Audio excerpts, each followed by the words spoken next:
ইন্ধনদাতারা দেশে অরাজক পরিস্থিতি তৈরি করতে চায় বলে জানিয়েছেন সেনা সদরের military operations directorate colonel staff Intekhab Haider খান।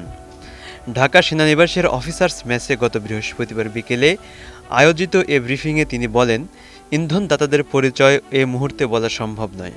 এক একজনের উদ্দেশ্য এক এক রকম। কারো ব্যক্তিগত স্বার্থ থাকতে পারে, আবার অন্য স্বার্থও থাকতে পারে। তাদের অনেকে সামাজিক যোগাযোগ মাধ্যমে ইন্ধন যোগাচ্ছে। তাদের উদ্দেশ্য দেশে অরাজক পরিস্থিতি তৈরি করা। এক প্রশ্নের জবাবে সেনা কর্মকর্তা ইন্তেখাব হায়দার খান বলেন, মৃত্যুর ঘটনাটি অবশ্যই অত্যন্ত বেদনাদায়ক এবং সার্বিক প্রচেষ্টা থাকবে যেকোনো ধরনের মৃত্যু প্রতিরোধ করা। সেনাবাহিনী সহ আইনশৃঙ্খলা রক্ষাকারী বাহিনীর সক্রিয়তার কারণে আরও অনেক বড় ঘটনা ঘটেনি।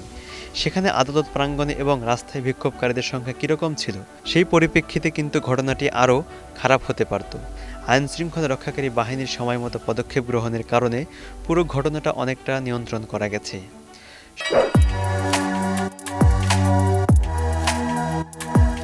সাম্প্রতিক সময়ে ঘটে যাওয়া ঘটনাগুলোর ক্ষেত্রে গোয়েন্দা তথ্যের ঘাটতি আছে কিনা জানতে চাইলে কর্নেল ইন্তেখাব হায়দার খান বলেন, গোয়েন্দা তথ্যের কোনো ঘাটতি নেই। পরিস্থিতি নিয়ন্ত্রণে পুলিশ সহ অন্য আইনশৃঙ্খলা রক্ষাকারী বাহিনীর সঙ্গে সমন্বিতভাবে কাজ করছে সেনাবাহিনী। গত ২০ জুলাই থেকে গতকাল পর্যন্ত আইনশৃঙ্খলা রক্ষার দায়িত্ব পালনকালে সেনাবাহিনীর একজন কর্মকর্তা নিহত এবং ১২২ জন সদস্য আহত হওয়ার তথ্য ব্রিফিংয়ে জানান কর্নেল ইন্তেখাব হায়দার খান। মুসাদ্দিকুর রহমান, একুশে টেলিভিশন, ঢাকা।